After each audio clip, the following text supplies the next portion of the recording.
Welcome back to the Wednesday night Bible study. We are in the book of Jude, the New Testament book of Jude. It's just one chapter long, 25 verses. It's kind of weird to call it even a book. As we know, these are letters anyway, but it's even too short for a letter, I think. So I'm calling them postcards. So that's why each installment, this is the third installment, starts out with "Dear Friends," like you would start a postcard. Okay. Last time, we got to verse 4 of Jude, where the author gets past the greetings and gets to what's on his mind. He says, I felt I had to write and urge you to contend for the faith that was once for all entrusted to the saints. For certain men whose condemnation was written about long ago have secretly slipped in among you. They are godless men who change the grace of our God into a license for immorality and deny Jesus Christ, our only sovereign and Lord. So last time we talked about the two extremes of apostasy. Apostasy meaning this false teaching, false prophecies, Judaism and Gnosticism. So what Jude insinuates here in verse 4 are men teaching Gnosticism, which is a blend of Christianity and Greek philosophy.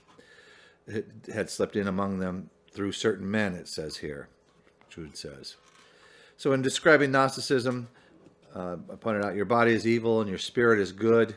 Therefore, what you do with your body is irrelevant spiritually, so do what you want. So it's an excuse for licentiousness. And there was no need to aspire to be Christ-like, to be obedient to his teachings. Christ, in fact, some believed was never even human. He only seemed to have a body. He wasn't really our Savior then because there was no sacrifice. And he represented only one of many stages on the way to God. Okay, this kind of morality and doctrine was pretty appealing. But rather than being enticed, Jude was encouraging his readers to take action, to oppose them, to battle them as an enemy. So now verses 5 through 16, Jude gives 5 reasons why they, the false teachers, should be opposed.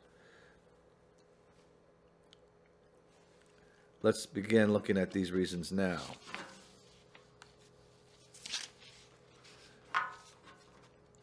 They should be opposed because their future is doomed. That's covered in verses 5 through 7. He gives 3 examples. I think I told you once already, he loves the number 3. He gives 3 examples from the past. And beginning with verse 5, though you already know all this, I want to remind you that the Lord delivered his people out of Egypt, but later destroyed those who did not believe.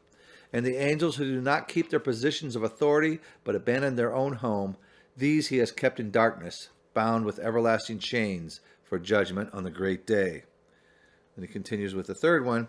In a similar way, Sodom and Gomorrah and the surrounding towns gave themselves up to sexual immorality and perversion. They serve as an example of those who suffer the punishment of eternal fire.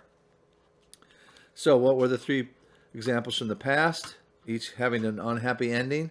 We have the unbelieving Israelites, we have fallen angels, and we have the wicked people of Sodom and Gomorrah. These incidents were apparently well known to Jude's readers.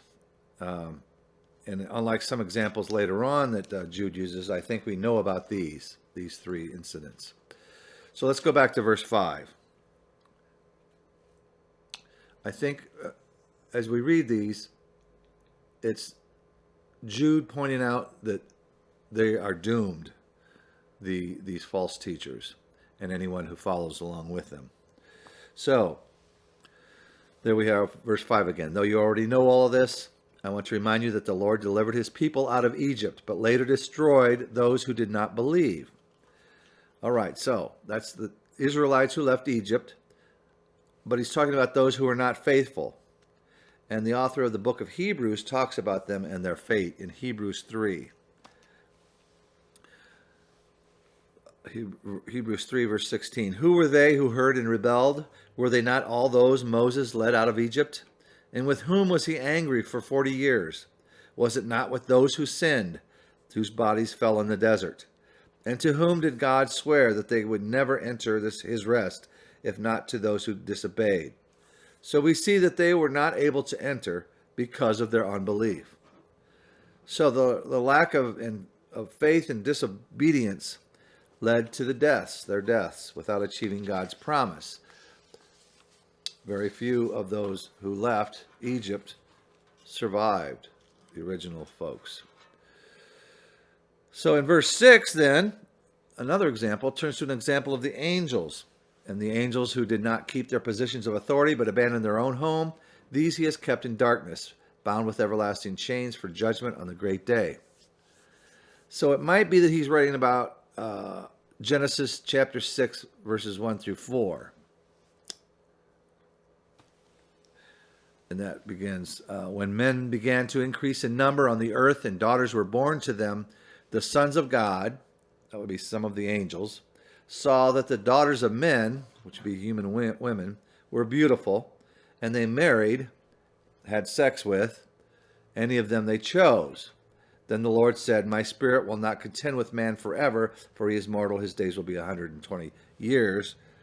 And then verse 4, then the Nephilim, these are the kids of these unions, were on the earth in those days and also afterward. When the sons of God went to the daughters of men, they abandoned their home in heaven and had children by them.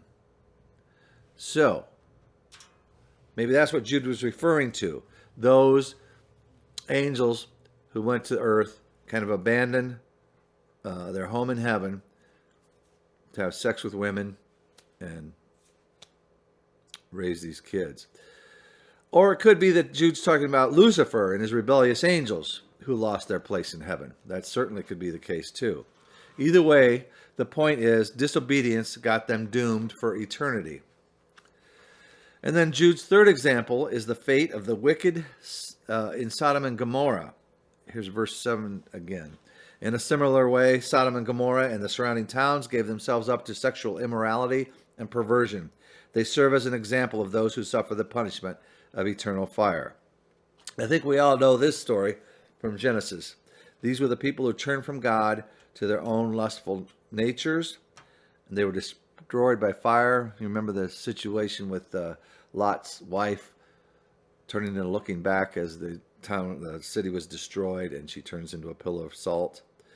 So Sodom and Gomorrah were completely destroyed by fire. In the same way, the false teachers, with their perverting grace to give them an excuse for feeding their lusts, will experience the eternal fire of hell. That's the punishment. Bottom line of these examples is if you want to ensure your own doom, become one of these false teachers. Or if you want to ensure your own doom, follow them. Otherwise, you should oppose them. That would be the right thing to do. I think I will stop here. Jude does want his readers, including us, to be prepared. So we just took a close look at verses 5 through 7 to discover the first reason to oppose these false teachers.